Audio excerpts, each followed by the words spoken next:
Years ago, the great screen actor Jimmy Cagney was working with a young actress that was about to be fired. He went to the director and said, "Let me talk to her." And he walked over to the actress and he said, "Look, it's simple. You walk in the room, you plant your feet, look me in the eye, and tell the truth." The logo of the X-Files is "The truth is out there." The truth is out there. I'm going to paraphrase. The truth is in here. You're about to hear the truth. The reason we are coming forward now is that we are asking for the U.S. Congress and for President Bush to move towards an official inquiry and disclosure on this subject. It has the most profound implications for the human future, for the U.S. national security, and for world peace. Specifically, technologies connected to UFO and extraterrestrial vehicles, if declassified and used for peaceful energy generation and propulsion, would solve the looming energy crisis definitively, would end global warming, would correct the environmental challenges that the Earth is facing. It is also critical that we begin to debate as a society the propriety of placing weapons in space. If indeed, as we can prove, it is true that we are not alone and that space is territory which we are sharing with other civilizations, it could be a very imprudent, destabilizing thing to place weapons in space. This is not being debated because it is off the national and international radar screens. It needs to be placed on it, and we are here today to do it. We can establish through this testimony that these objects of extraterrestrial origin have been tracked on radar going thousands of miles per hour, stopping and making right-hand turns, that they use anti-gravity propulsion systems, which we have already figured out how they work in classified projects in the United States, Great Britain, and elsewhere.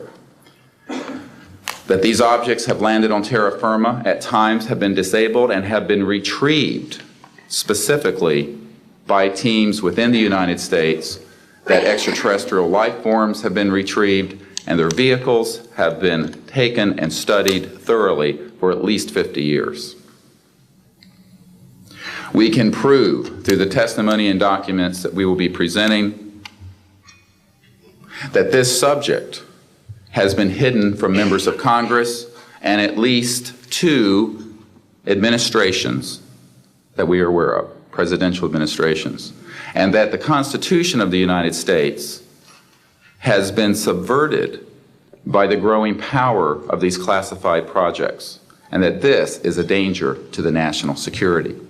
There is no evidence, I wish to emphasize, that these life forms from elsewhere are hostile towards us, but there is a great deal of evidence that they are concerned with our hostility. There are times when they have neutralized or rendered inert the launch capabilities of intercontinental ballistic missiles. Witnesses here today will describe those events to you. They have shown clearly that they do not want us to weaponize space, and yet we are proceeding down that dangerous path. And it will be established that these projects, because they have not been supervised properly by the Congress, by the U.S. President, by the international community, have become a threat to the national security. And for this reason, we feel we must disclose the facts. This is the beginning of the campaign for disclosure. And in a memo that I wrote to President Bush last week, I've stated that this campaign will persist until our goals are met, and they are as follows. That we have open, honest hearings on the subject in the U.S. Congress, that there be a permanent ban on the weaponization of space or the targeting of any objects of extraterrestrial origin, that there be a full and complete study of classified technologies connected to this subject to see how they could be properly declassified and applied for peaceful energy generation so that the world may get off of fossil fuels in enough time to prevent greater ecosystem damage or war over the looming energy crisis, which is sure to sweep the earth in the coming decade. This is a matter of the most pressing import. It has been ridiculed, yes. I know many in the media would like to talk about little green men. But in reality, the subject is laughed at because it is so serious. I have had grown men weep who are in the Pentagon, who are members of Congress, and who have said to me, what are we going to do? Here's what we will do. We will see that this matter is properly disclosed, and these courageous witnesses, the first 21 of over 100 that we have already interviewed on videotape, have stepped forward to speak the truth. Now, I expect people to be skeptical, but not irrationally so, because these men and women have come forward and they have their credentials, they can establish who they are, and they have been first-hand witnesses to some of the most important events in the history of the human race. As was pointed out to me by some of the men here, they were charged with handling the nuclear weapons of the United States. Their word was trusted on everything of great importance for the national security. We must trust their word now. As Monsignor Balducci said at the Vatican, in an interview I had with him recently, it is irrational not to accept the testimony of these witnesses. So please be skeptical, but that is not the same as prejudiced and closed-minded. This is a matter of great importance, and I ask the media, the scientific community, and the political community to look seriously at this matter and to do the right thing for humanity and for our children. We have available for the media and for members of Congress a nearly 500-page briefing document with transcripts from dozens of these top-secret witnesses. We have a 4-hour videotape summary. It's not a commercial product, I'll warn you, from this project of the 120 hours that we have in interviews so far. They've been boiled down to 4 hours, and it's available for the Congress to review and for the major media to review. We can establish that this subject is real and has tremendous significance for the human future. I ask on all of you who are listening to contact the members of Congress that represent you and the leaders around the world and other countries and ask them to hold an honest inquiry into this subject to support a ban on weaponizing space, since we are sharing space with other life forms. And that we move quickly as a people to understanding that this is the end of the childhood of the human race. It is time for us to become mature adults in the cosmic civilizations out there. To do this, we must become a peaceful civilization, and we must look as we go into space with an intent of cooperating with other civilizations, not weaponizing that high frontier. The men and women who will speak next will do so in order, beginning on your left. They will introduce themselves. I ask for the media to refrain from questions until each witness has spoken briefly about who they are and what they have personally been involved with or witnessed in their government, military, or government-connected careers. At the end, we will have questions. All of you may ask questions for as long as we can stay here, and we will provide you with all the information that you need. So we will begin now with the first of our witnesses, Mr. John Callahan.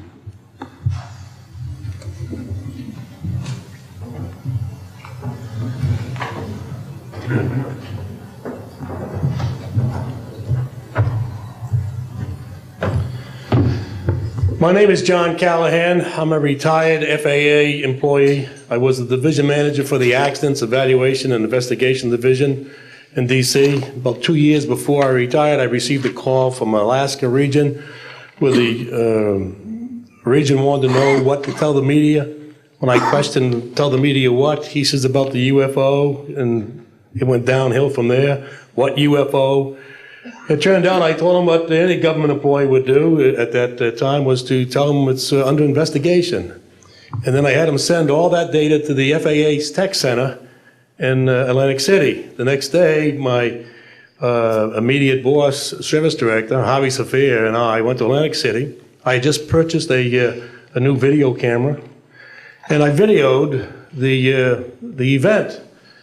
In Atlantic City, we had them play back on a scope, you would call it a scope, a plan view display, PVD, exactly what the pilot seen or what the controller seen, and we tied that in with the voice tape so we could hear exactly what the controller said and what he heard, and we taped it. We came back the next day, briefed the administrator, Admiral Ingen, on what happened. He wanted a 5-minute briefing.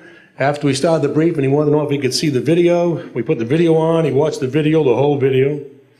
The next day, he set up a meeting for me to give a dog and pony show to President Reagan's scientific staff and whoever they brought over, and to hand off all that data to them. That morning in the FAA round room, it was either 9 or 10 o'clock, 3 men from Reagan's scientific staff, 3 CIA people, 3 FBI people, and I don't remember who the other guys were, along with all the FAA experts that I brought with me that could decide or talk about the hardware and the software, how it worked. We put on a dog and pony show.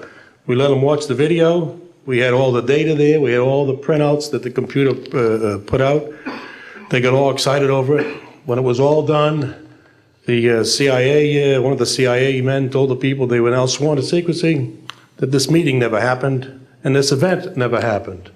When I asked him why, I thought it was probably just a stealth bomber at the time, he says, well, this is the first time that we have recorded radar data on a UFO, and these guys are going to get all excited, drooling over all this data. I said, well, you're going to tell the public about it? And he says, no, we don't tell the public about this. It would panic the public. He says, we're going to go back and study this. I said, okay. It was what he was going to do. Now, I've told this story many times, and I get sometimes funny looks from people. I have with me the voice tapes of the controllers that were involved, the FAA original tapes. See, after we handed this stuff off to the president's staff, the FAA didn't know what to do with it. We don't separate UFOs from real traffic, so it's not our problem, okay? I have a copy of the original of the video that we took, which is rather interesting. And once the thing was all over, the reports started coming into my office, but because it wasn't an FAA air traffic problem, the FAA's report ended up on a table in my office. And it stayed there until I retired, when one of the staffers packed up all my gear and helped it move to my house. Also, in a box I found just a few days ago, in my 1992 tax return, I have the target printouts from the computer data, which, so if you wanted to or look at every target that was up there at the time, you can now reproduce this from this piece of paper here. And it's called the UFO incident, Japan 1648, I believe the number was, that happened on November the 18th, 1986.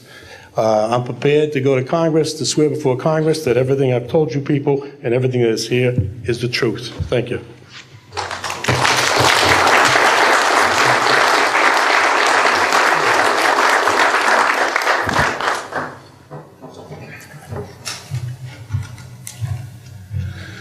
Good morning. I hope you'll pardon me. I'm a little bit nervous. My name is Charles L. Brown. I'm a Lieutenant Colonel, U.S. Air Force, retired, subsequently 7 years with the Foreign Service. I like the name Charlie Brown, a gentleman by the name of Charles Schultz, of great talent, sort of elevated the name, if you will. During World War II, I was a young farm boy from West Virginia. I got the patriotic bug, joined the United States Army, ended up flying bombers in Europe, and entered the war transport in the Pacific. Finished college in the late summer of '49, recalled to active duty in the newly formed United States Air Force. I was assigned to an organization called Office of Special Investigations. The Air Force, as most of you know, was formed in 1947. OSI, as a central investigative agency for the Air Force, was formed, I think, in 1948. So everything was relatively new. Needless to say, starting in '47, UFOs were rather new. The Air Force Air Technical Intelligence Center was at Wright-Patterson Air Force Base, and I had my office in a building adjacent to it. And our organization was the worldwide investigative agency for the Air Force for any unidentified flying objects. This lasted for about 2 years. The project name was known as Project Grudge. It was a predecessor to a project known as Blue Book, which Ed Ruppelt headed. During my experience with it, I would collect the data I didn't collect it, it was sent into my office. I analyzed it. As a pilot investigator, I was able to offer some bits of advice to the air technical intelligence people. Now, you might visualize a massive office, but as I recall, we had a first lieutenant, a secretary, and a technical sergeant. That was the essence of Project Blue Book when it started, or Project Grudge, Blue Book, and expanded somewhat. During the review as an analyst of these various documentary reports, if you will, or documents, I became clearly convinced that there was substance to what was being reported, in that we had ground visual, ground radar, airborne visual, and airborne radar confirmation of some of these sightings. The individuals who made the sightings were everything from airline pilots, military pilots, police officers, some of the people that your lives depend upon on a daily basis. These are very reputable and credible people. I hope that the testimony here from very credible people will convince you of that and will further Steve Greer's disclosure project, in that pressure needs to be brought to bring this to the attention not only of the Americans, but of people all over the planet. These vehicles have been seen and confirmed all over the planet.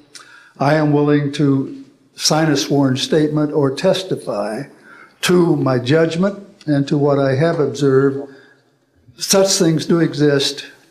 Please believe me. Please believe those who follow me. Thank you.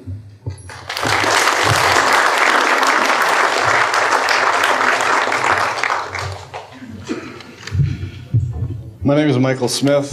I was in the Air Force, a sergeant from 1967 to 1973.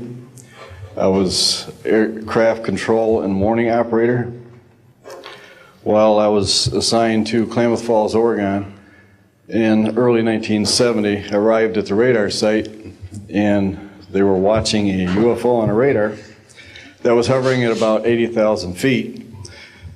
It sat there for about 10 minutes and then slowly descended until it dropped off the radar. It was gone for about 5-10 minutes and then instantly reappeared at 80,000 feet, stationary. The next sweep of the radar, it was 200 miles away, stationary.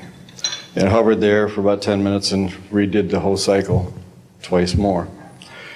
When I found out what you normally do when you see a UFO, I was told that you notify NORAD, you don't necessarily write anything down, you don't write anything down, and you keep it to yourself. It's a need-to-know basis only. And NORAD one night called me about later in the year to let me know as a heads up that there was a UFO coming up the California coastline. I asked them what I should do about this. They said, nothing, don't write it down, it's just a heads up. And then late 1972, while stationed at the 753rd Radar Squadron in Sault Ste. Marie, Michigan, I received a couple panicky calls from police officers who were chasing 3 UFOs from Mackinac Bridge up I-75.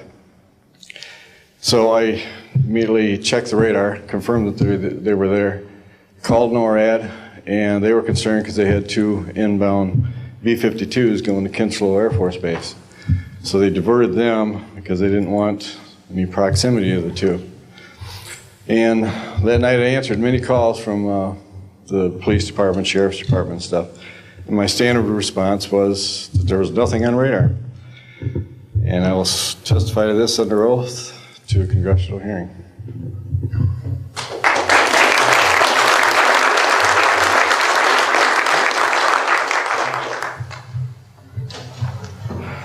Good morning. My name is Enrique Colbeck. I am a air traffic controller. I'm sorry for my English. I'm so scared. I'm not accustomed to talk in front of a lot of people. I'm here because I'm being a witness in a voluntary way on my work. I work in Mexico City as radar controller and the International Airport of Mexico.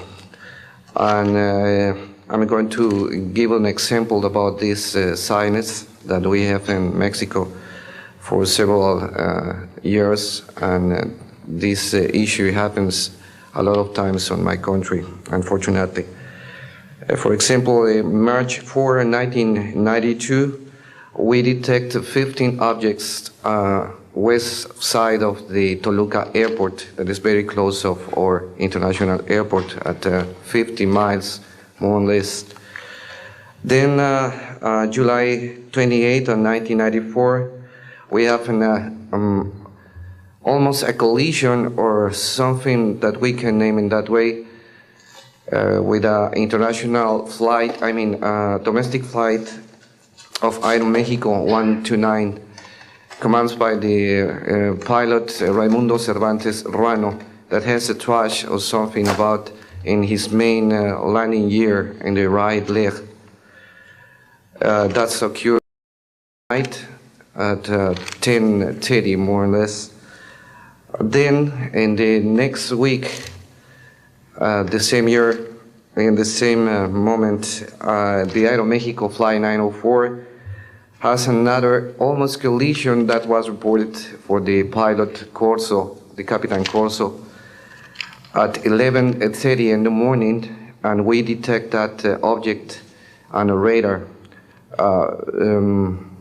Suddenly, just for a moment.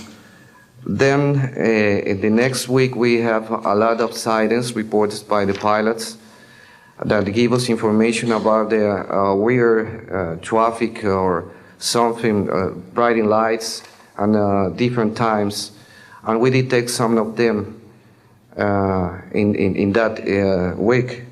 But in September 15 of 1994, we have a detection about 5 hours, more or less, on a radar and a new equipment that we believe that that equipment was working in not a good way, because it's not human that you have detection by 5 hours of the same object and apparently without movement. Well, we concur with the technical persons of radar in our country that the radar system was working well, and was very exciting, and we surprised when at the next day we received information about a periodist named Jaime Maussan that is studied these cases in Mexico, about that a sighting from a lot of people in the Metepec city. There is another point located southeast of the Toluca Airport, about a sighting of the big flying saucer, apparently 50 meters of diameter, then for a lot of people, and that led the trashes something in the ground. Well, next, November 24, 1994, we have on service officially our new radar system, and after that moment we have information very exactly about of these sightings at the same time with the pilots and detections. That's why I'm here, because we consider in my country that this is very dangerous. We have a lot of more cases, but I don't want to use more time in this. But it's very important that the people on the world knows these events and consider that could be very dangerous for aeronautical situation, especially in my country. I don't know why in my country that's occur frequently, but the point is that happens, and we consider dangerous, and we had only, unfortunately, one crash, but we don't want to have another more. Thank you very much, and I'm sorry for my English.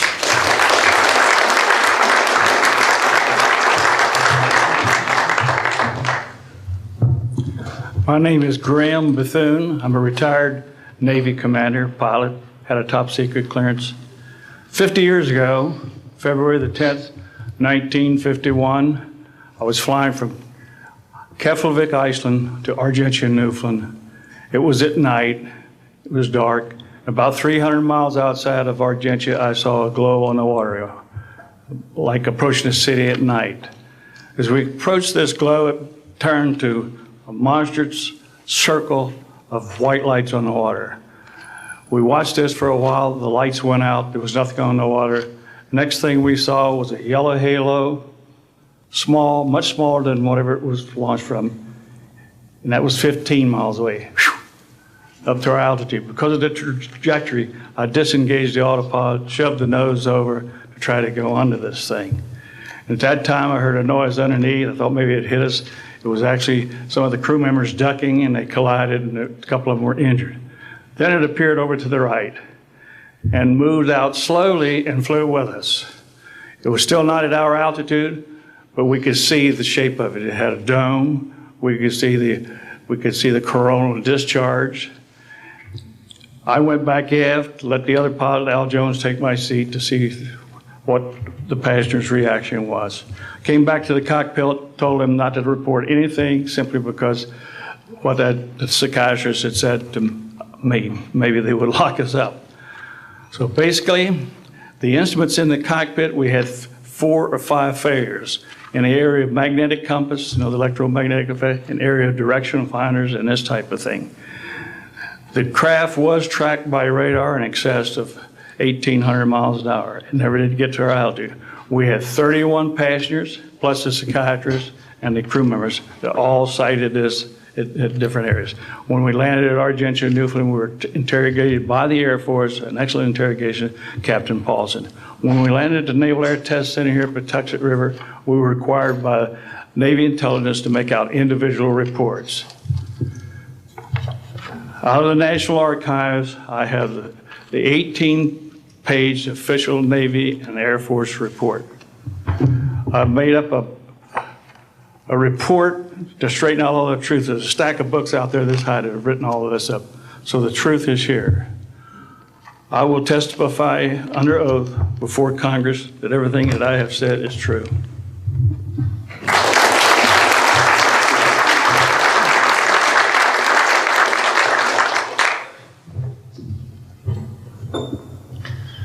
My name is Dan Willis.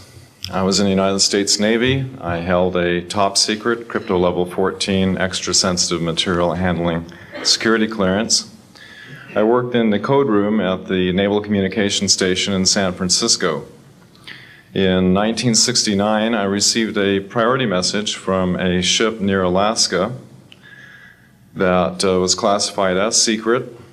The ship reported emerging out of the ocean near port bow, a brightly glowing reddish-orange elliptical object, approximately 70 feet in diameter, emerged out of the water, shot into space, traveling at about 7,000 miles per hour. This was tracked on ship's radar and substantiated. Years later, I worked at the Naval Electronic Engineering Center in San Diego for 13 years. The co-worker who I worked with worked at the NORAD facility. When he first started working at the facility, he noticed objects going on the screens that track everything out in space and in the air objects going off the scale, doing right-angle turns. When he inquired, his older supervisor advised him that, quote, it was just a visit from one of our little friends. He thought this was a little unusual. These statements are true. I'm willing to testify under oath before Congress. Thank you.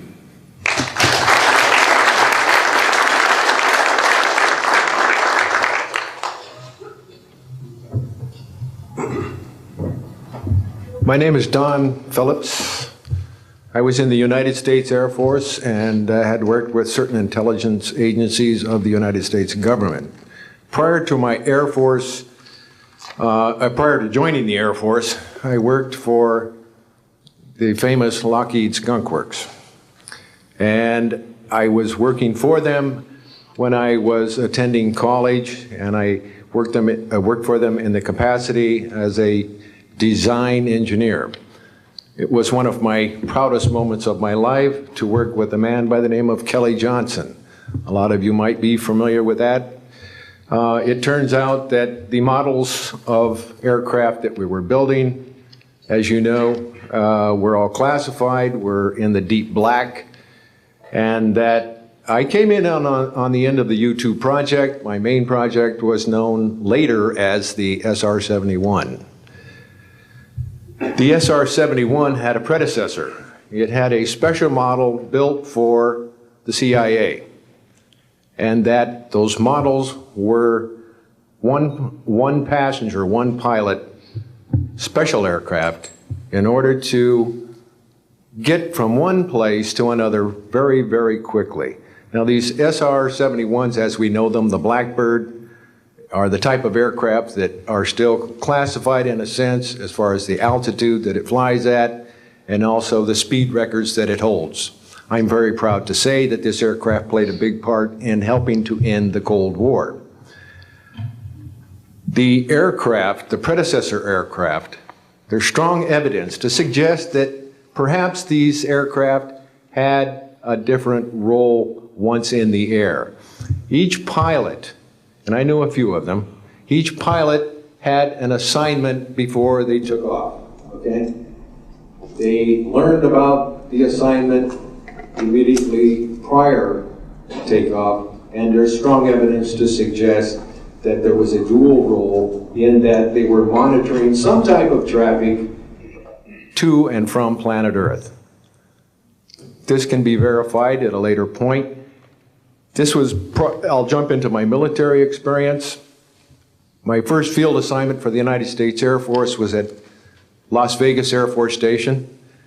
And that was my first experience with Las Vegas, and I couldn't understand why people were being so excited about going to a place such as this, but I soon found out about a year later.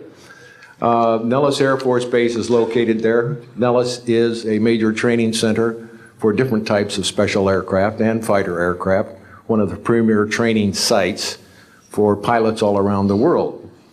However, when I learned that my assignment was at a radar site 50 miles out of town, up near Mount Charleston, I had no idea where I'd be, so finally in the daylight I was able to find the location and reported in 1965 for duty.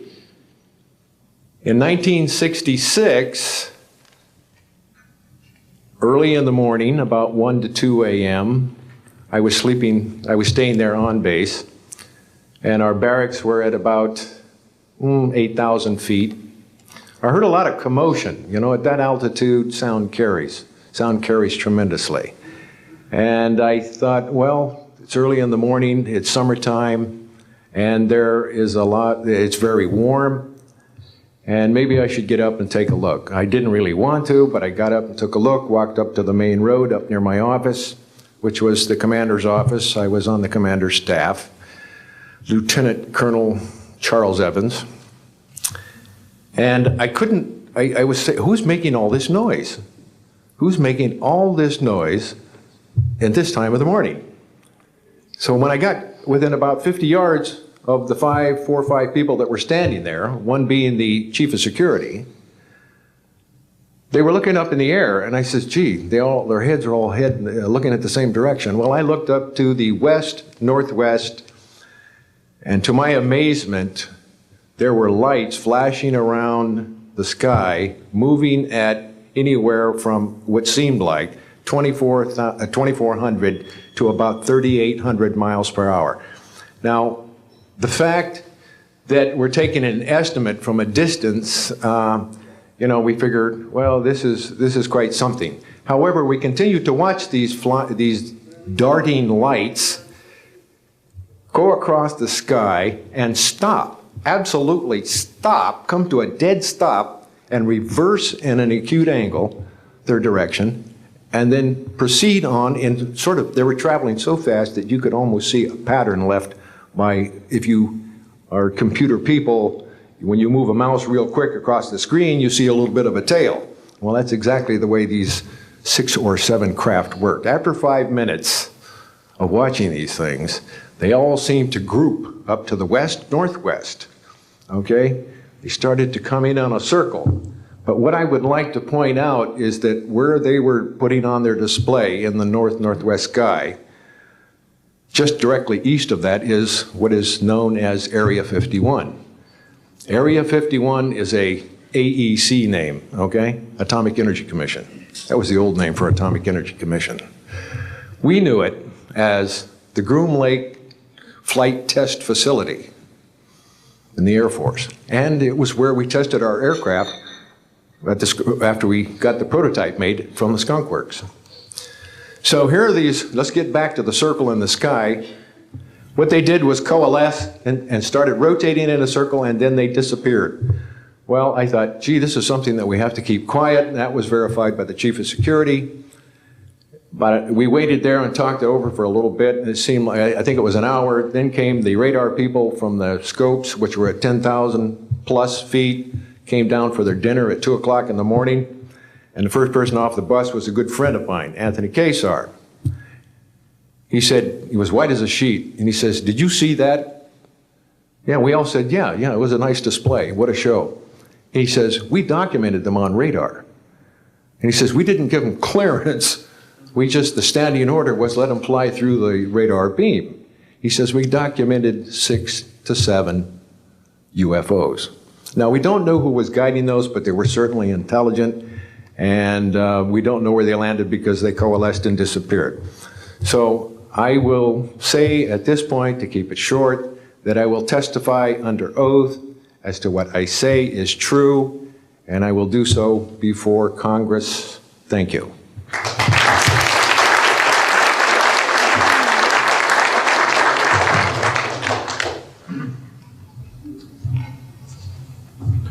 My name is Robert Solis.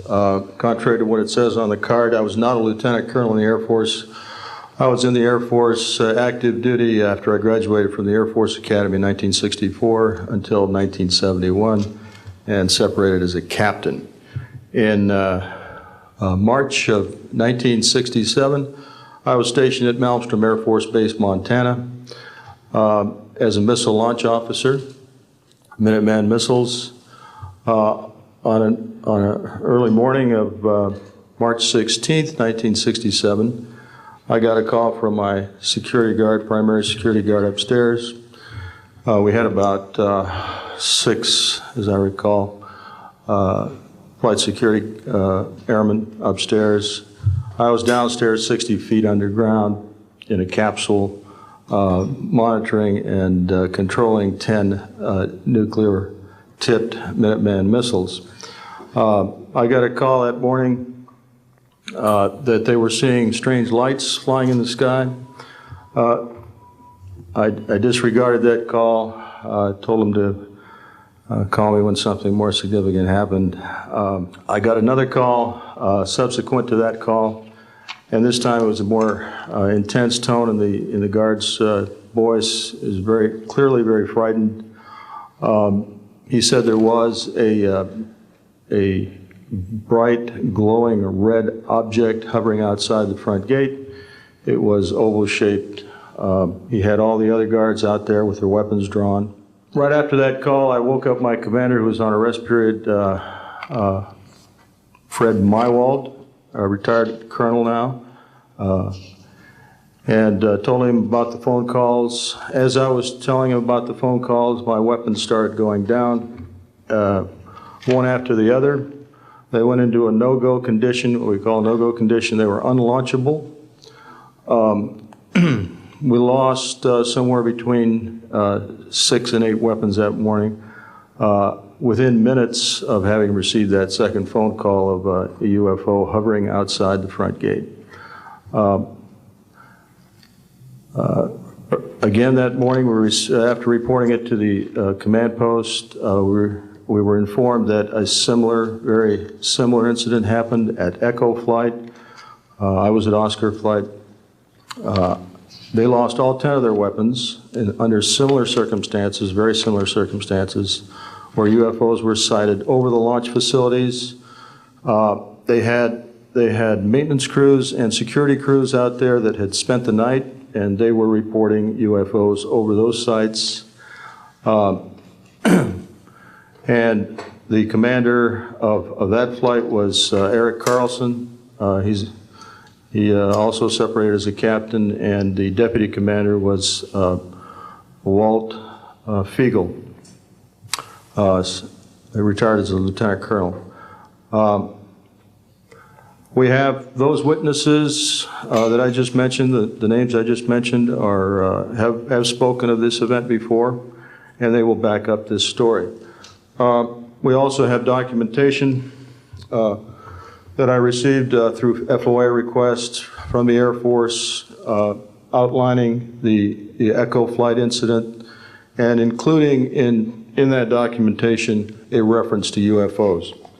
We have telexes covering this incident, and in one telex it says the fact that no apparent reason for the loss of 10 missiles can be readily identified is cause for grave concern to this headquarters. This was from SAC headquarters. So we've got those telexes. I've got about 12 witnesses that'll verify parts of this story, including of a man who investigated the incident afterwards for the Air Force, and you'll hear a little bit more about that from the next witness. And also another guard that witnessed a UFO in that same time period, and another officer who retired a full colonel who had other reports of UFOs. Ancillary to that, excuse me, I've got the complete report on a Minot, North Dakota incident. That was Minot Air Force Base, North Dakota, which happened in August of 1966. Very similar UFOs sighted over missile silos, and also a UFO incident that was investigated by the Air Force immediately after our incident within a week. I'm willing to testify to the truth of all these matters that I've spoken about this in front of Congress under oath. Thank you.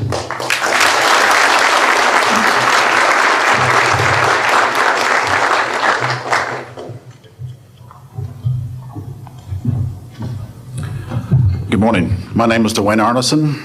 I served 26 years as a communication electronics officer in the U.S. Air Force, all over the world, including Vietnam. I was lucky to be selected to be commander of 3 different units in the Air Force. I held a top secret SCI TK clearance, and for those who know, it is slightly above top secret. I retired in 1986 as a colonel at Wright-Patterson Air Force Base in Ohio. I would like to relate about 3 different experiences, if you will, that relate to UFOs. As a young lieutenant over in Germany, at Ramstein Air Base, Germany, back in the early 60s, I was in charge of the cryptographic center. I had a top secret crypto clearance at that time, and I can clearly recall seeing a message that went through my crypto center which said that a UFO had crashed on the island of Spitsbergen, Norway, and the team of scientists were coming to investigate it. Going forward to the 1967 timeframe, I was assigned to the 28th Air Division at Great Falls, Montana, and I was the officer in charge of the communications center there. Also, I was a top secret control officer for the division. I had a crypto account. I was an account custodian, and I also passed out nuclear launch authenticators. During that time, I can recall seeing a message come through that communication center which said, basically what Bob was just got through talking about, is that a UFO was seen near the missile silos and the missiles were deactivated. Coincidentally, the person that Boeing sent to investigate the particular missile conditions, if you will, what made them shut down, was my first manager at Boeing, Mr. Bob Kaminsky, who has since passed away. And I can recall him on different occasions. He lived close to me in Auburn, Washington. That's where I'm from. And he said, Arnie, he says, those missiles were perfectly clean. That was the result. So the last incident concerned when I was as a commander of the unit in Great Falls, or in Caswell Air Force Station, Maine, I had contacts with the security police at Loring Air Force Base, and they told about UFOs that were seen near the nuclear weapon storage areas on Loring Air Force Base. And I'd be glad to testify to Congress that this is absolutely the truth. Thank you.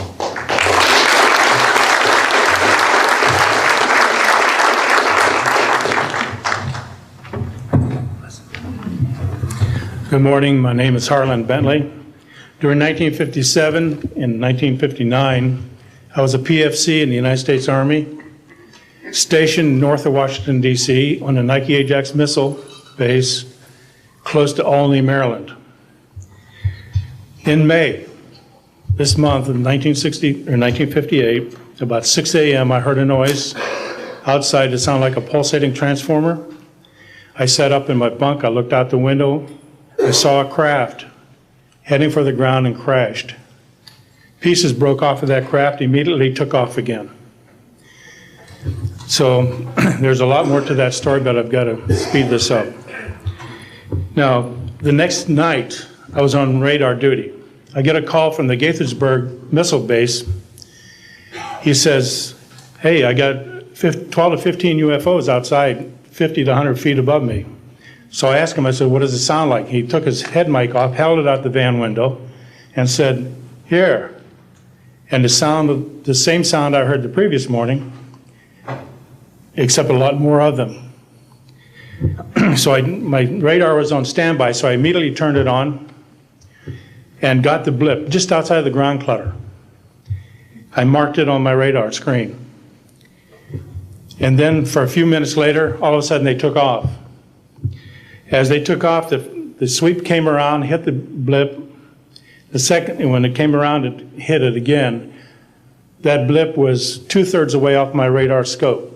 In order to get that far at a constant velocity was 17,000 miles an hour. That was my first incident. 10 years later, by this time I received a Bachelor of Science degree in electrical engineering, and I was working in California. Now, I'm sorry that all I can say is I was somewhere in California working on a classified project that had nothing to do with my experience that I had there.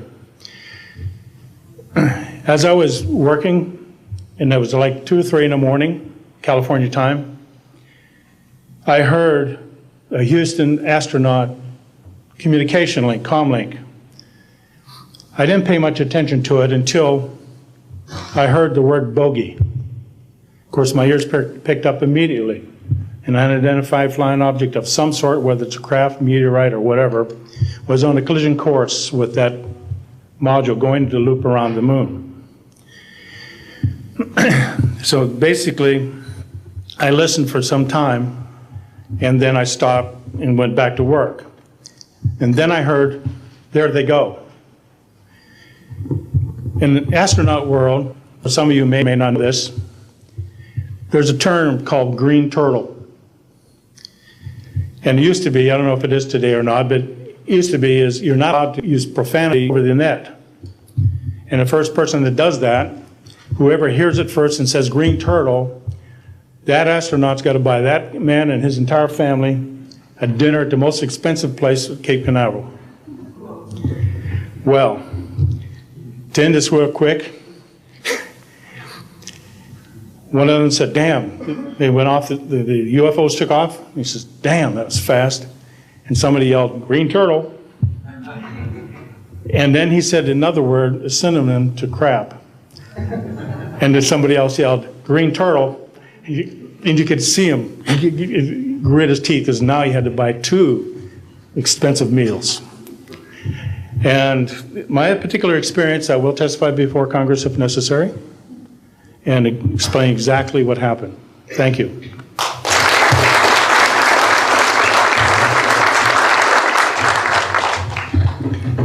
My name is John Maynard. I'm a retired Army. I retired as a Sergeant First Class. For my entire 21 years of service, I held a top secret clearance. Compartmentalized at times to as high as TK, Omni, Crypto, and others. I had access to very, very sensitive documents. My testimony is basically two-pronged. One, I retired from DIA in 1980. And when as an administrator, you take over an office, you take over everything and you sign for everything. And I signed for well over 2,000 documents. In order to sign and inventory those things, you have to read them. Not word for word, but basically I went through every document to make sure that it was complete. It was there as they told me. I turned my charge over to the next person, those same documents were there. So I got quite a good knowledge of what was going on in those documents, and believe me, there are many, many different references to UFOs. There was also NPIC pictures that shows that it would targeted objects that were casing you out. Now, I worked on the SALT 1 and SALT 2 areas for the office that I worked in. So we were taking pictures all the time for verification of nuclear disarmament. And there were some objects in those pictures that didn't belong there. The second prong to this whole thing is that a lot of people talk about conspiracies over a shadow government. I'm willing to testify before Congress that these black operations do exist. I nearly became part of it. But I saw the light, I think. Or was it? And I got out. And that's it. We have to disclose what we know. And I am willing to testify before Congress under oath, or before any other organization, that what I witnessed was true.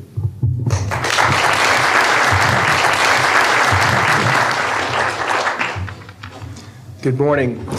My name is Carl Wolf, and I was a precision electronics photographic repairman with a top secret crypto clearance in the United States Air Force. I was stationed at Langley Air Force Base in Virginia.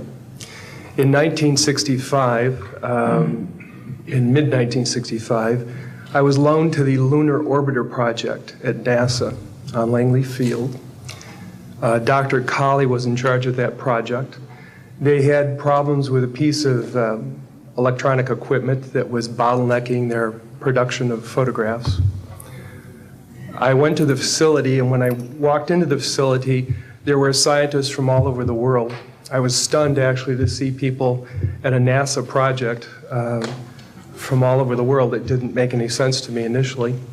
I was taken into the laboratory where the equipment was malfunctioning. I couldn't repair it in the dark. I asked to have it removed. Airman second class was in the dark room at that time. I was also an airman second class. I was interested in how the whole process functioned, how the data got from the lunar orbiter to the laboratory. I asked the young man if he'd describe the process to me. He did. About 30 minutes into the process, he said to me, in a very distressed way, by the way, we've discovered a base on the backside of the moon. And then he proceeded to put photographs down in front of me, and clearly in these photographs were structures, mushroom-shaped buildings, spherical buildings, and towers. And at that point, I was very concerned because I knew we were working on compartmentalized security. He had breached security, and I was actually frightened at that moment. And I did not question him any further. And a few moments later, someone did come into the room. I worked there for 3 more days, and I remember going home and naively thinking, I can't wait to hear about this on the evening news. And here it is, more than 30 years later, and I hope we hear about it tonight. And I will testify under oath before Congress that what I'm saying is the truth.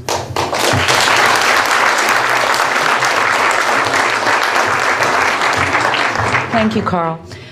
Good morning, everyone.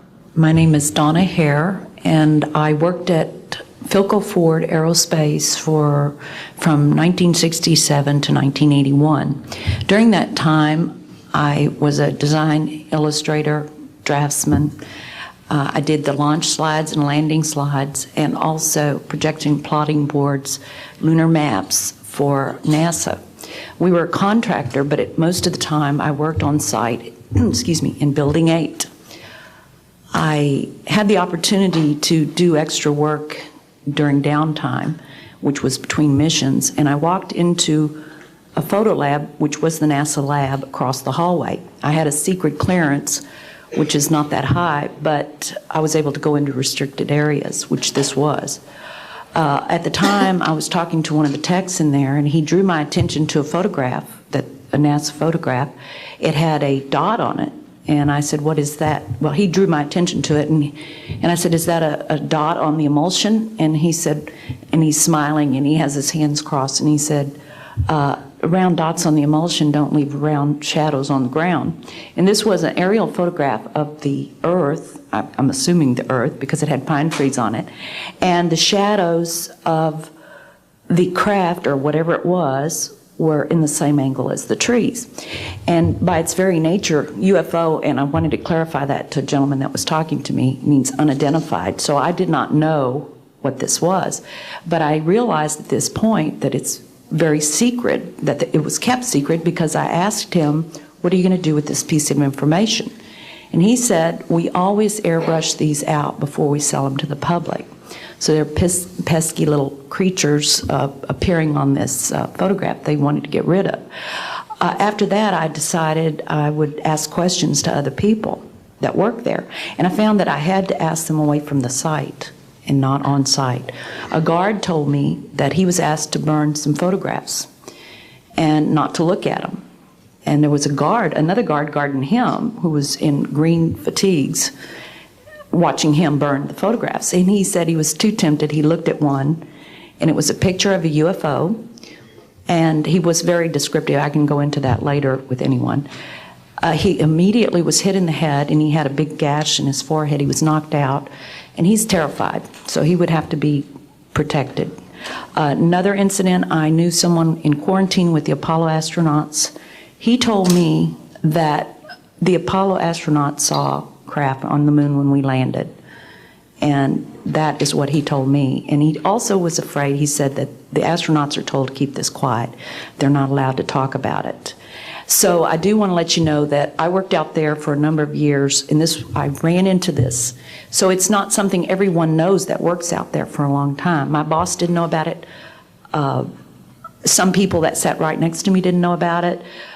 It's very strange, because I don't know how they can do it, but they can let some people know about it and then others not. I'm willing to testify before Congress that what I'm saying is true, and thank you very much. Thank you.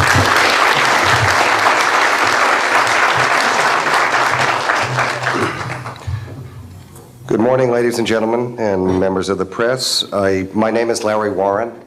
20 years ago, in 1980, I was a security specialist assigned to RAF Bentwaters, Woodbridge, NATO Air Force facilities in Suffolk, East Anglia. I had a secret security clearance.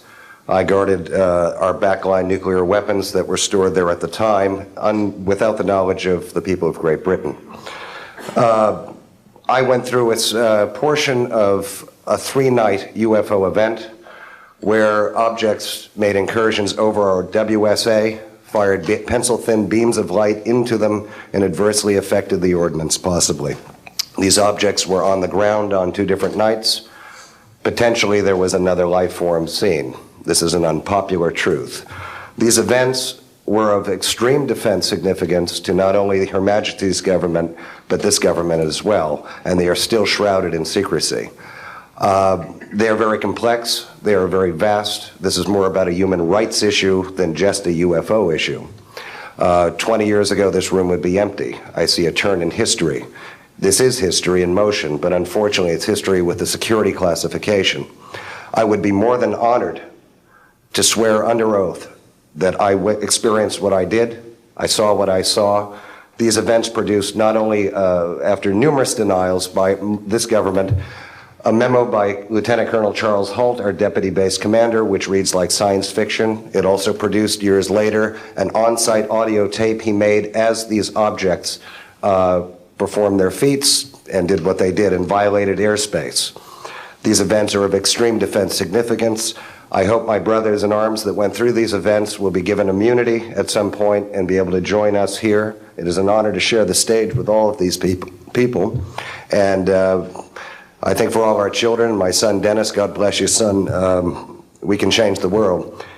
You're heroes for being here also, and I will testify in front of Congress if asked to. God bless. Thank you.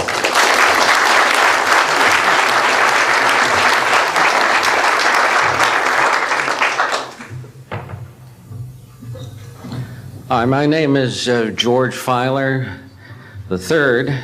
The reason I'm here is because George Filer V is in the hangar and will be born on Friday. And I'm a retired intelligence officer and flyer with almost 5,000 hours, and I didn't believe in UFOs until London Control called us in the winter of 1962 and asked us, would we chase one?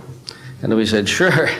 So we let down from 30,000 feet to 1,000 feet where the UFO was hovering, and we went into a steep dive and actually exceeded the red line of the aircraft. So it's kind of dangerous chasing UFOs. In any case, I was able to get the UFO on the aircraft radar at about 40 miles, and we could see a light out in the distance, and as we closed, we kept on picking up this radar return. The point I'm mentioning that the radar return was very distinct and solid, indicating it was some kind of a metallic object. We got about a mile from the UFO, and it kind of lit up in the sky and went off into space, very similar to what the shuttle looks like when it takes off. Later on, I was working in intelligence. In Vietnam, I briefed General Brown about UFOs. When I was in 21st Air Force, in McGuire Air Force Base, I briefed General Glau about a UFO over Tehran, Iran in 1976. That two F-4s from the Iranian Air Force had taken off and tried to intercept the UFO. And when they turned on their fire control systems, they immediately went out. All the electrical systems went out. The planes had to return to base. This was particularly significant because it was also picked up on satellites. In 1978, on January 18th, I was going into the base. Every morning I did the briefing to the general staff, and I noticed that there are some lights off in the distance at the end of the runway there. And when I got into the command post, the senior master sergeant in charge said that there had been UFOs in the pattern all night. They're on radar. The tower had seen them. They gotten aircraft reports and so on. And that one had landed or crashed at Fort Dix. Fort Dix and McGuire are right together. And this is kind of like the Roswell of the East. But in any case, an alien had come off the craft and had been shot by a military policeman and apparently was wounded and was heading for McGuire. So for whatever reason, the aliens liked the Air Force better than the Army, perhaps because they're shooting at them. But in any case, our security police went out there and found him on the end of the runway dead. And they asked me to brief the general staff, General Tom Sadler, and at the 8 o'clock stand-up briefing. And I said, I don't think I want to do this. You know, the general doesn't have a good sense of humor, and I'm not sure I believe this. So I did some checking, called the 438th Command Post, and everybody had pretty much the same story. And at 8 o'clock that morning, just before I went on, was going to brief this, and I was very worried about it. They said, don't brief it, that it's too hot, so to speak. That's pretty much my story, and I'm prepared to tell the story in front of Congress, and it is the truth. Now, because of this, I've stayed interested in UFOs, and I'm the Eastern Director of the Mutual UFO Network. And between the National Reporting Center and Peter Davenport and the MUFON, we get 100 reports a week on average of people from all over the United States that see these things regularly. And if you start checking, they're out there and they're low, and people are seeing them all the time. And these are highly qualified people, all of whom essentially give us the reports by email. Thank you.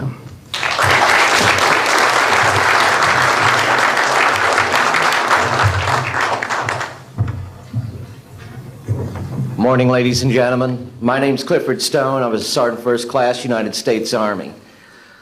I had a secret clearance with nuclear surety. I could get the clearance that I needed to do whatever it was that was necessary for me to do at the time on special operations when I was called in on those. What I'm referring to here is that I was involved in situations where we actually did recoveries of crashed saucers, for lack of a better term, debris thereof. There were bodies that were involved with some of these crashes, also some were alive.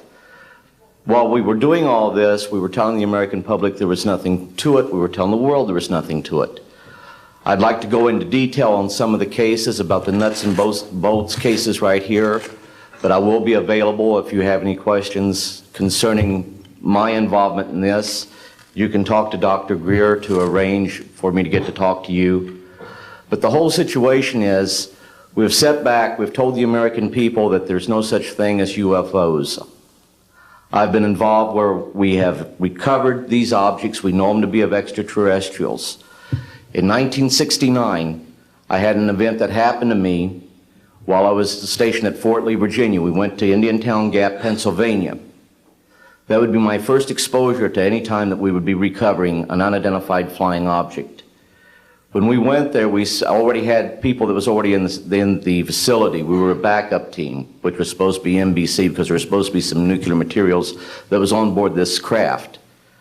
Later on, most people involved were to be told that there was nothing on board it. It was nothing more than just a crash of one of our aircraft. I know better because I was one of the people that approached it with a Geiger counter to get surface readings. I was the first person to go ahead and see that there were bodies on it. That would be the first of approximately 12 events. UFO crashes are not events that take place every day. They're rare. I know we're not alone in the universe. I know that the absence of evidence is not evidence of absence. It's evidence that has been denied to the American people.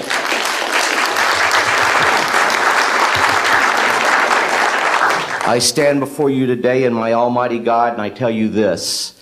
If Congress calls me in and says, will you testify in detail what you know, I stand here today prepared and ready to do just that. Governments must never lie to the people for no reason. Thank you.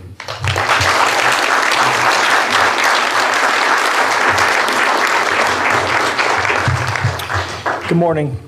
My name is Mark McCandlish, and for the last 21 years, I have worked as a conceptual artist for a variety of defense contractors. I've been involved in conceptual artwork of the production thereof for Rockwell on the X-30 program, and also on the high-step program, that's spelled HYSTP, means Hypersonic Testbed Program. During the course of my career, I've twice had a secret security clearance. In 1967, while my father was stationed at Westover Air Force Base, the headquarters for 8th Air Force Strategic Air Command, I witnessed and watched through a telescope a UFO which hovered over a nuclear weapons storage facility for approximately 10 minutes and then departed with an acceleration approaching a bullet leaving a rifle barrel. In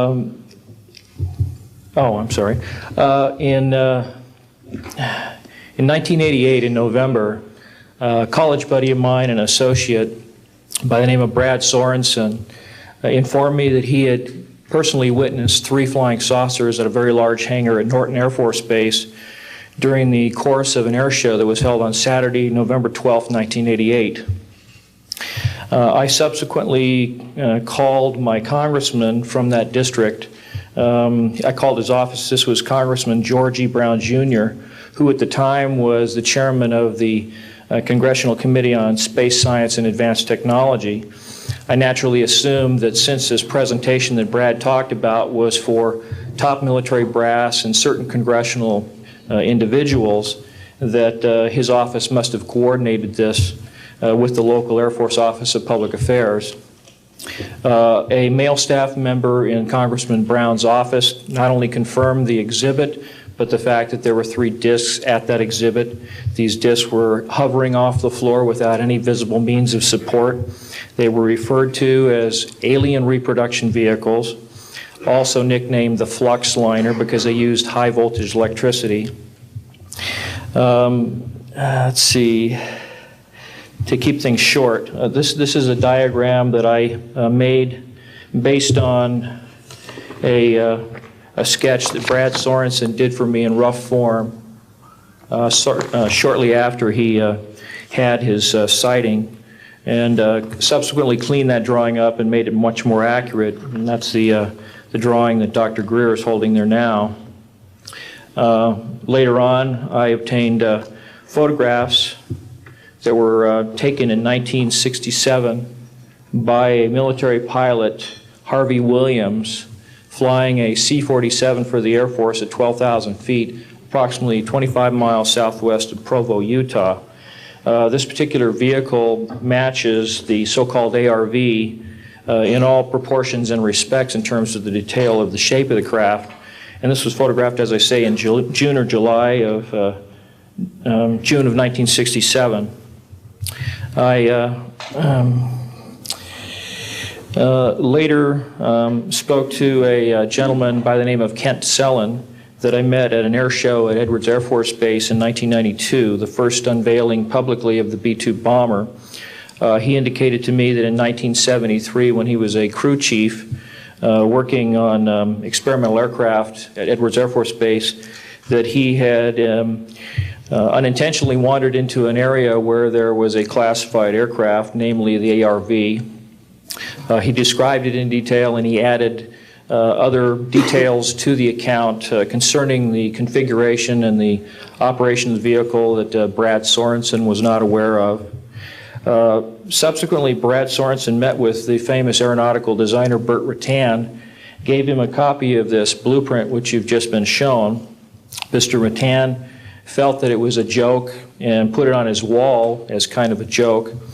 And a third party confirmed for me later that a Colonel Ray Walsh from Edwards Air Force Base was visiting Mr. Rutan, saw this blueprint on the wall and registered quite a degree of shock and anger, wanted to know where the hell he got this blueprint, because there was in fact such a craft at that time, approximately 1994, 95, in a hangar at Edwards Air Force Base, North Base Complex at that time.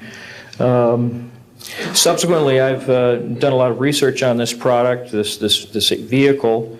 I've come across a number of declassified documents that show that the Air Force, as early as 1960, was wind tunnel testing flying saucer shapes up to Mach 20. And I also have declassified NASA documents that show similar shapes.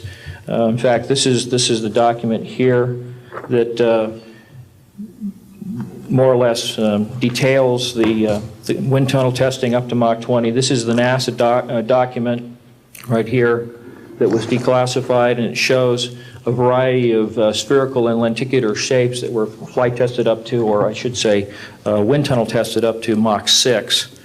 I subsequently obtained a copy of an interoffice memo from Hercules Aerospace that describes a particular type of science involving something called zero-point energy and scalar waves.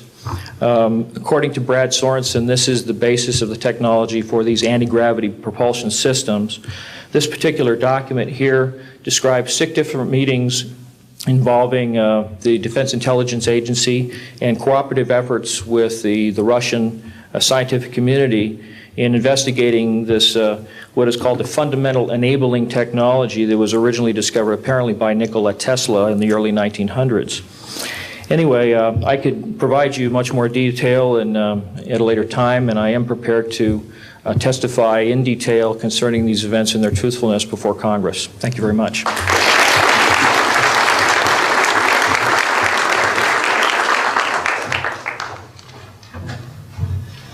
Good morning. My name is Daniel Sheehan. I'm an attorney and serving as general counsel to the Disclosure Project. I'm a 1967 graduate of Harvard College in American Government Studies and Constitutional Law, and a graduate of Harvard Law School. And I served as general counsel and one of the co-counsel for the New York Times in the Pentagon Papers case, and was involved in briefing and arguing the case in front of the United States Supreme Court, giving permission to the New York Times to publish the classified documents, the 47 volumes of the Pentagon Papers. Subsequent to that time, I served as special counsel to the office of F. Lee Bailey as one of the trial counsels when we represented James McCord in the Watergate burglary, and got Mr. McCord to write the letter to Judge Sirica to reveal the Watergate burglars' relationship to the plumbers unit in the White House at that time. Subsequent to my service in that case, I went back to Harvard to the Divinity School to study Judeo-Christian social ethics and public policy. Did my master's work and PhD work there, and became general counsel for the United States Jesuit headquarters in Washington, D.C., assigned to the National Social Ministries Office and their Public Policy Office. It was there in 1977 that I was contacted by Ms. Marcia Smith, who was the director of the Science and Technology Division of the Congressional Research Service. She asked to meet with me, and I met with her, and she informed me that President Carter, upon taking office in January of 1977, held a meeting with then the Director of Central Intelligence, who was George Bush Sr., and demanded that the Director of Central Intelligence turn over to the President the classified information about unidentified flying objects and the information that was in the possession of the United States intelligence community concerning the existence of extraterrestrial intelligence. This information was refused to the President of the United States by the Director of Central Intelligence, George Bush Sr.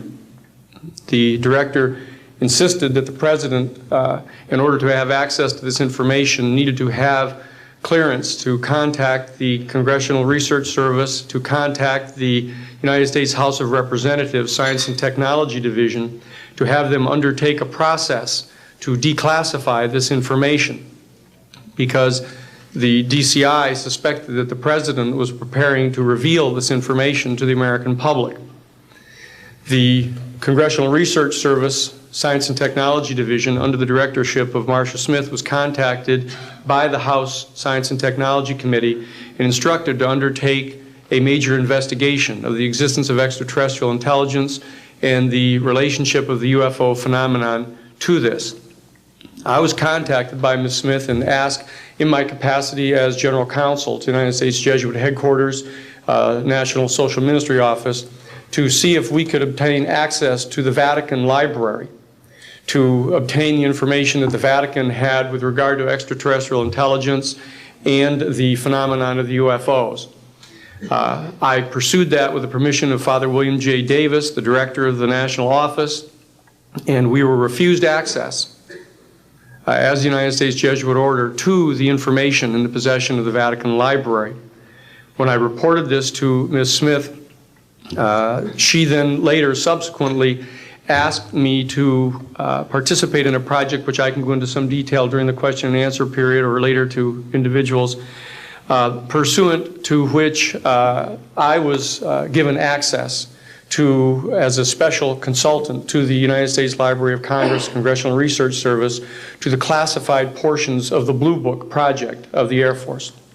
At that point, It was in 1977, approximately May of 1977.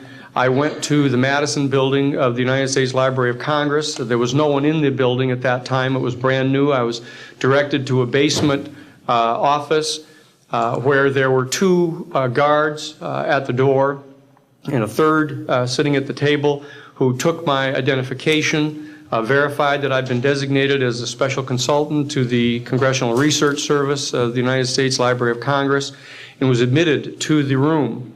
I thereupon found photographs, some dozen photographs, of what is unquestionably an unidentified flying object on the ground that had crashed and plowed a furrow in a field of snow, and it was embedded in an embankment. There were United States Air Force personnel surrounding this craft, taking photographs of the craft. And one of the photographs, I could see that there were some symbols on the side of the craft. And so I proceeded through the photographs and found a close-up photograph of these symbols. I'd been instructed that I was to take no notes and had to leave my briefcase and all my identification outside of this room, but I had brought with me a yellow pad.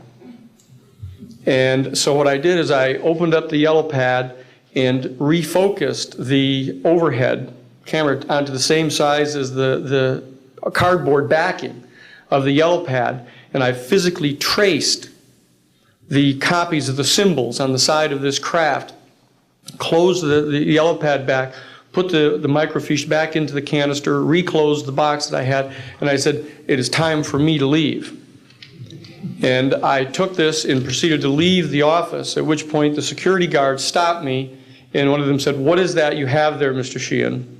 At which point I handed the yellow pad to him, and he flipped through all the yellow pages and never found the copy that I had. And so I took that with me and brought it to the United States Jesuit headquarters, had a meeting with the staff, with Father William J. Davis, reported this to them, was authorized at that time by the United States Jesuit headquarters to make a report to the National Council of Churches and to request that the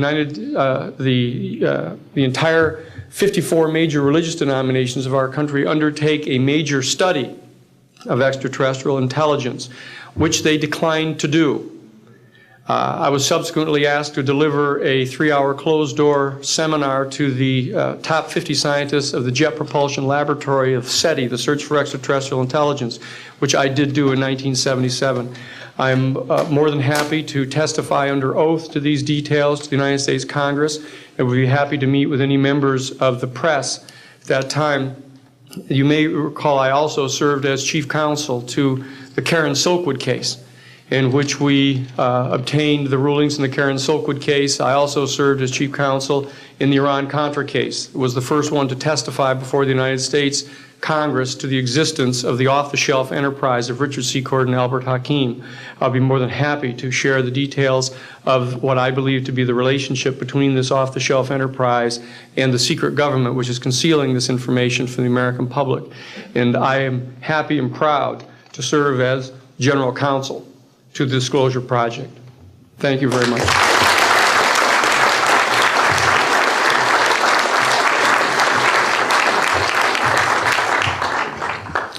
Good morning. My name is Carol Rosen.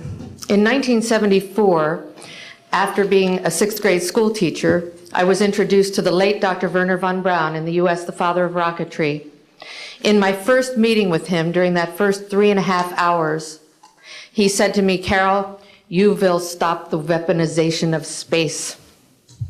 And I said, you know, teachers don't stop until June. He said, "No, you have to understand. This is February. And we have to prevent the weaponization of space because there is a lie being told to everyone that the weaponization of space is now first being based upon the evil empire, the Russians.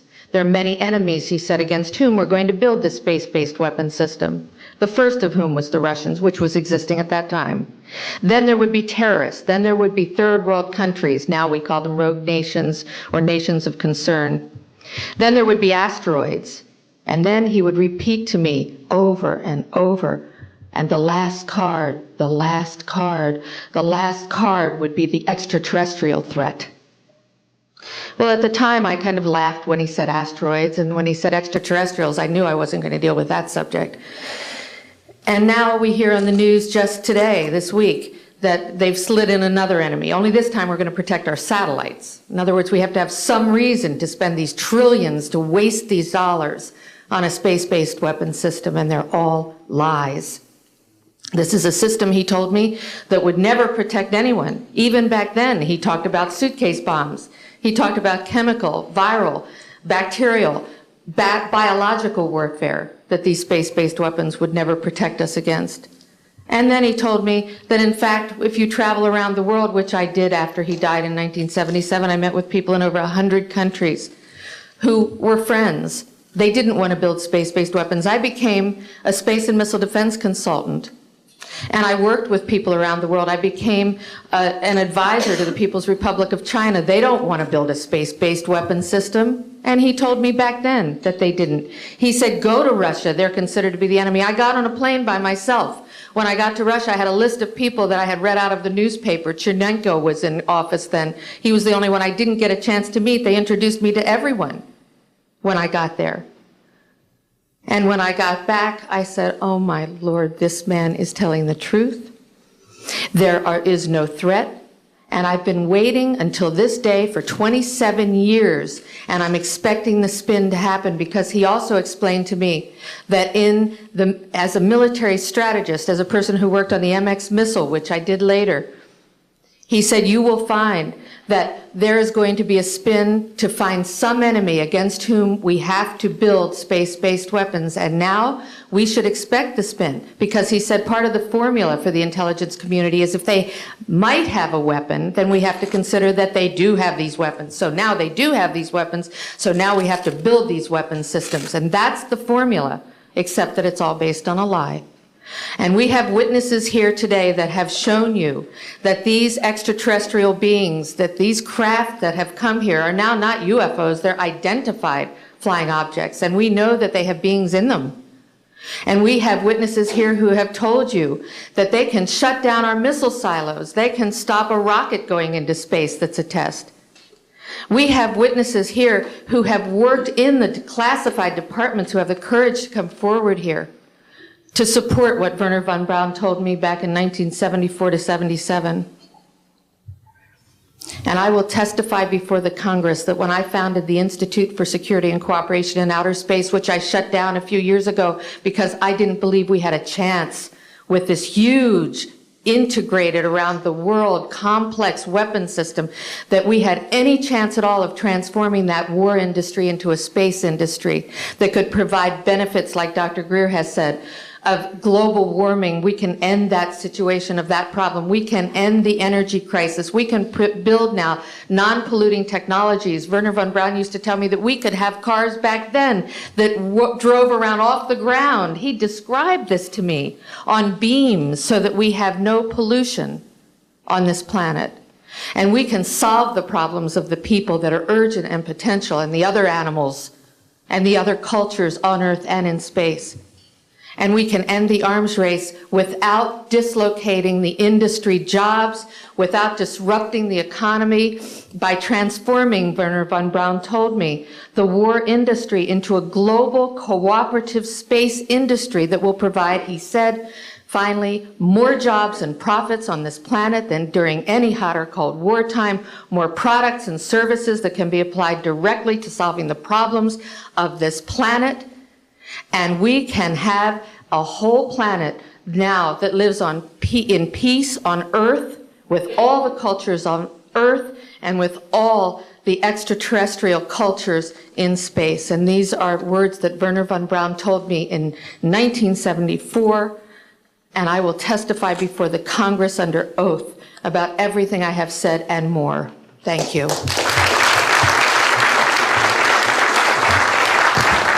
Thank you very much.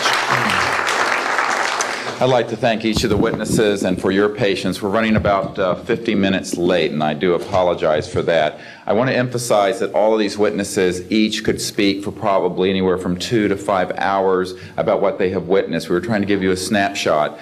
We have another 400 of these witnesses.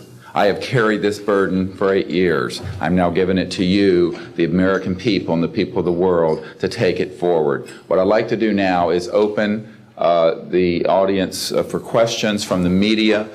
You may address them to me or to an individual witness as you deem appropriate. Yes, ma'am. Yes, Maribel Gonzalez with Reforma, Mexican newspaper.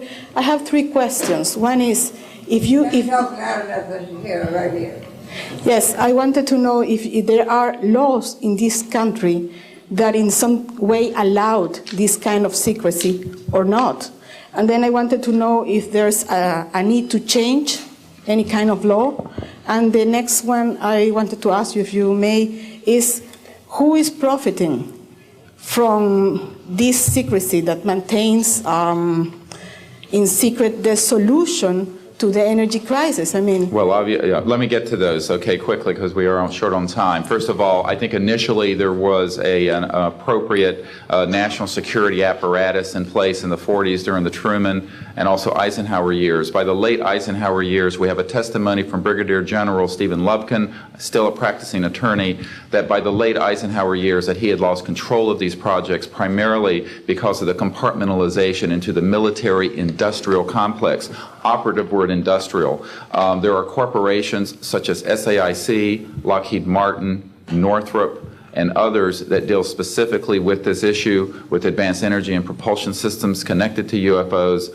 And I think that what has happened, from the best we can tell, from insiders that have briefed me for now about 8 years, is that we have lost control of these projects from a constitutional law perspective because the infrastructure within military intelligence and corporate channels is so well funded and so complex and labyrinthine that there are compartments within compartments within compartments, and people who are in the Congress who make inquiries, and in fact President Clinton, when he made inquiries, were simply denied access, as you heard earlier that President Carter was denied access.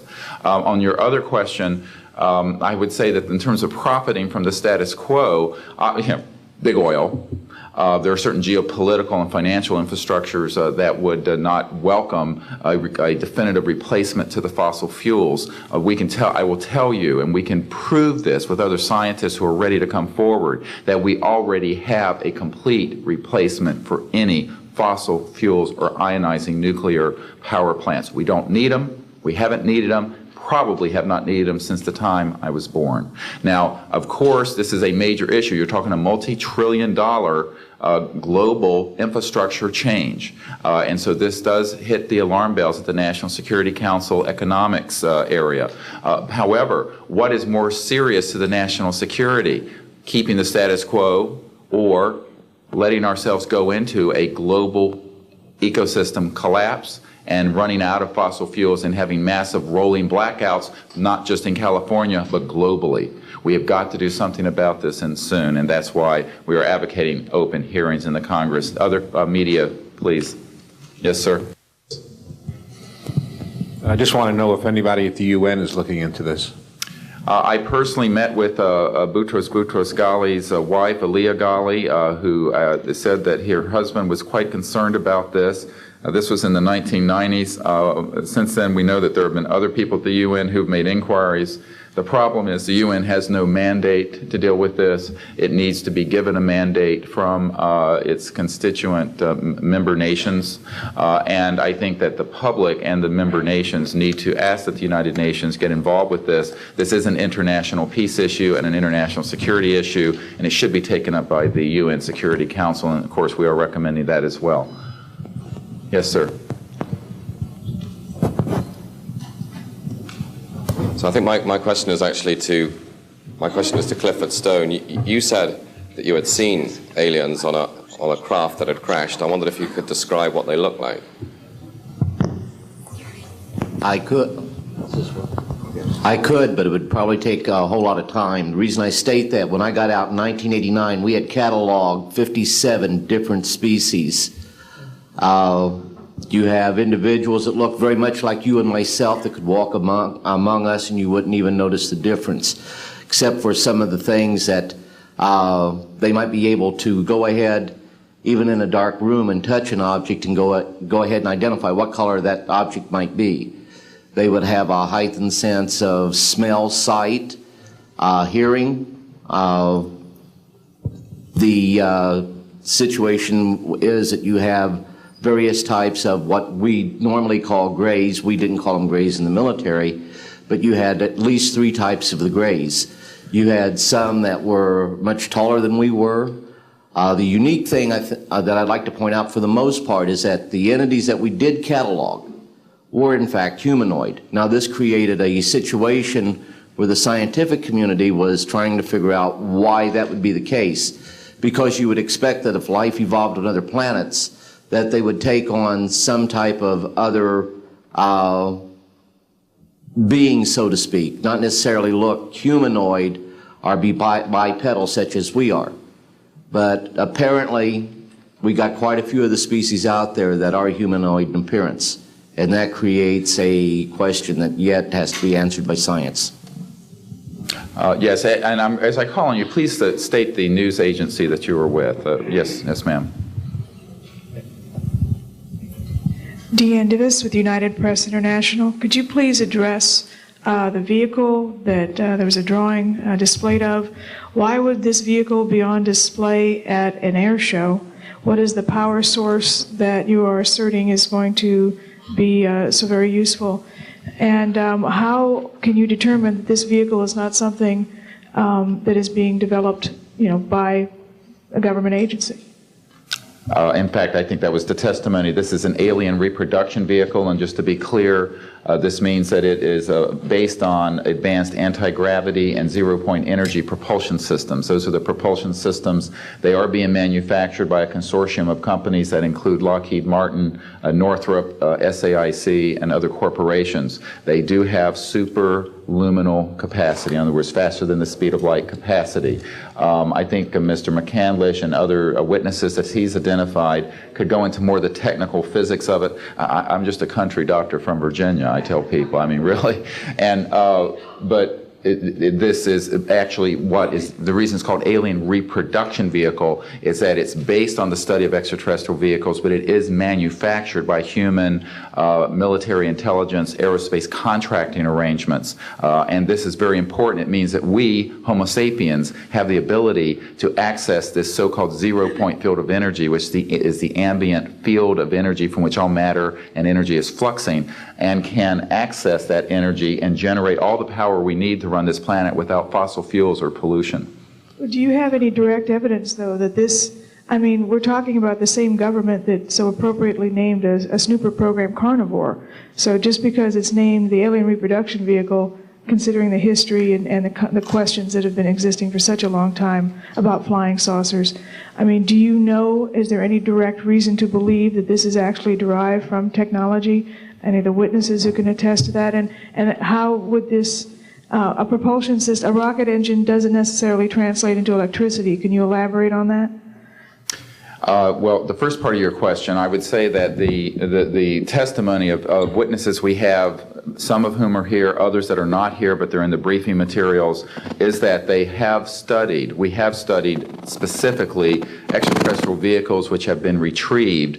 The breakthroughs in that research have led to applications that have led to the building of this and similar anti-gravity devices. And that, in fact, this can be proven in open testimony before Congress, and that is exactly what we are calling for. We have the witnesses to establish this, and they also have the documents and the specific details of the propulsion systems. But this is not a jet internal combustion system at all. It is actually kicked in by a type of electric power source, and it then accesses this ambient zero-point energy field that is responsible for all matter and energy existing, and by special configurations and what have you, it causes a cancellation of mass inertia and an anti-gravity effect. And this is a complex technical discussion, which is probably beyond the scope of this conference, but we have materials in the briefing document that we can provide you with references to people who have studied the anti-gravity effect. As far back as certainly the 1950s.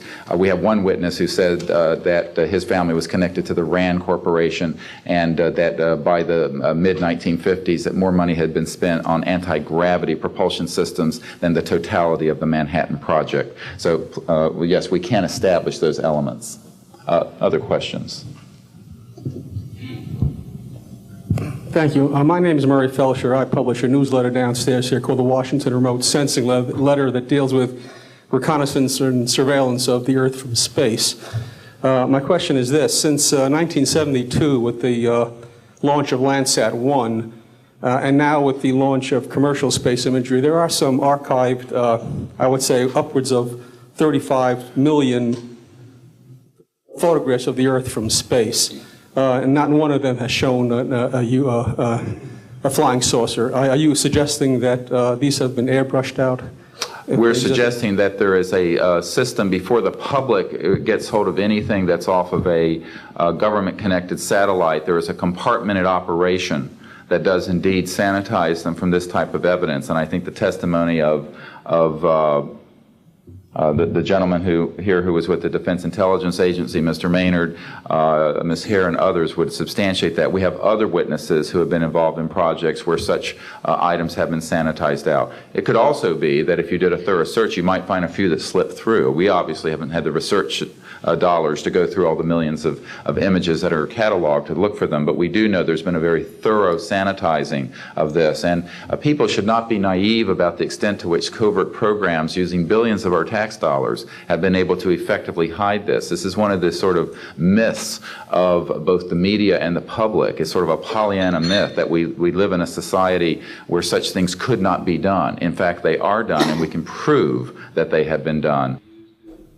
These entire proceedings here, and I'm wondering how your screening process went. Can you tell us a little bit about your satisfaction level with that? Well, I'm very satisfied that these are genuine and good people who are speaking truthfully. Out of 400 people that I'm dealing with, not 20 times this number, have I been fooled? Yeah. I'm an emergency doctor. Let me say something. People come into the emergency department with flank pain, writhing on a stretcher. What have they got? A kidney stone, right? Yeah, well, some of them go into the bathroom, prick their finger, and squeeze blood into the water, the urine sample, to show that they have blood in their urine so they can get a narcotic injection. Now, have I been scammed as an emergency doctor who has I'm bright enough to kind of know when I'm being scammed, but have I occasionally? Yeah. Is it possible? It's possible. Is it likely? No. And here's what's more important. You don't not treat or accept the testimony or the history of every patient that comes in with flank pain and assume that they're lying just because you've been scammed once or twice. This field, you make a very good point, is filled with hoaxes and scams and what have you. It doesn't mean, however, that all of it is. And in fact, what we're saying after 8 years of research, we have found the documents, the top secret witnesses, the insiders willing to testify under oath before Congress that this is true. Now, here's another key point. Some of the people who are in this witness pool, Mr. Sheehan, myself, and a couple of other attorneys, are members of state licensed professions. And what that means is that if we are perpetrating a hoax, we will lose our license to practice medicine, we will lose our license to practice law, because we'll be perpetrating a hoax upon the public. So what I would say to you is that the group of people before you are very credible, and the others whom we have identified are. We are not the CIA. We have not been able to do a $50,000 background check on each person. I'll give you that caveat. But we have done very serious interviews and vetting. And by the way, these people have presented their DD-214s, their defense forms, other documentation that show the two DD-214s and others that show that they were in the military at a certain place and a certain time. So we're very comfortable that, in fact, that the weight of the testimony will carry the day here and that this is real. I had an insight, and it relates to your question. There have been tens of thousands of sightings and experiences from all over the world. Only one of them needs to be true. Because if only one of them is true, then the entire case, the non-reality of these sightings, falls apart.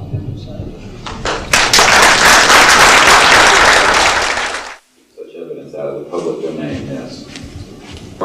A priori, all signed agreements and oaths that have flowed from such operations are null and void. What that means is, in legal theory, is that if it's an illegal enterprise, The agreements, those that are entered into as a result of that illegal enterprise, have no legal standing. So one of the things I would like to announce today is all of the men and women listening to this need to know they are free to speak. We are declaring all national security oaths on this subject null and void. They have flowed from illegal operations that have no standing constitutionally. My people, my mother's family, who fought in the American Revolution, were prisoner of war with the British to help found this country, did not fight and die to form the United States so that this kind of chicanery can go on. So these men are free to speak, and there can be no legal repercussions against them. We have legal counsel who will also support this theory, and we're taking this to other constitutional scholars. It is time for that game to end. It is time for a new era in the human experience. Yes.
Has also escaped the oversight of the president.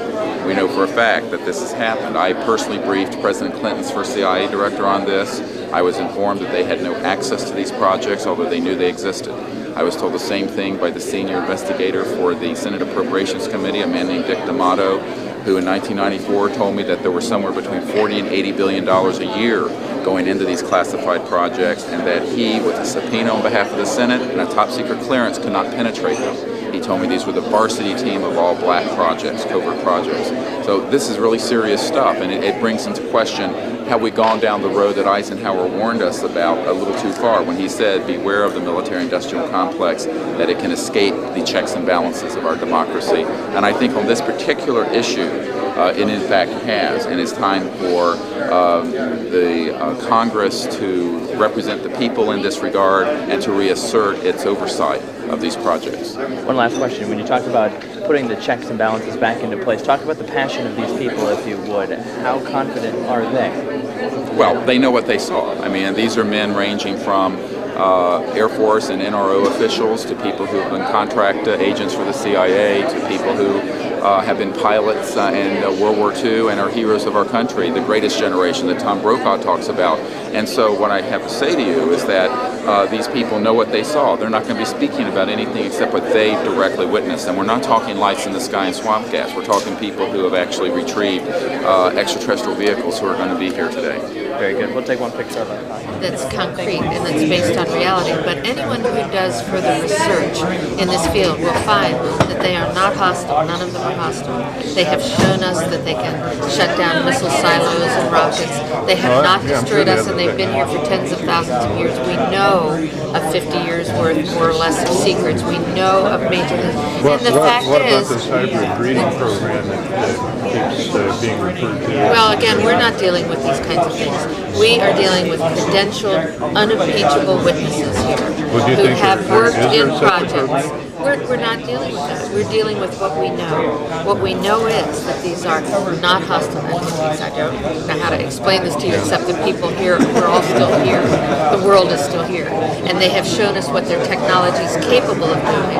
And you can yet imagine, and you can hear from witnesses who've worked in fields of re-engineering, back engineering, what kinds of technologies can come out of this to literally save people from the suffering that's going on right now. I don't doubt the possibility of that. Yes, and that's what this disclosure is about.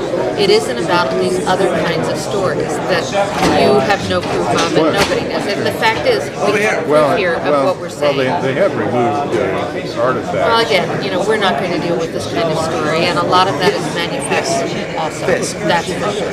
So what we're dealing with here is concrete evidence, documents, people who've been working in the industry, in the military industrial complex, in the intelligence industry. I worked on the MX missile, and I was through if I went public with that whole story. So you can imagine.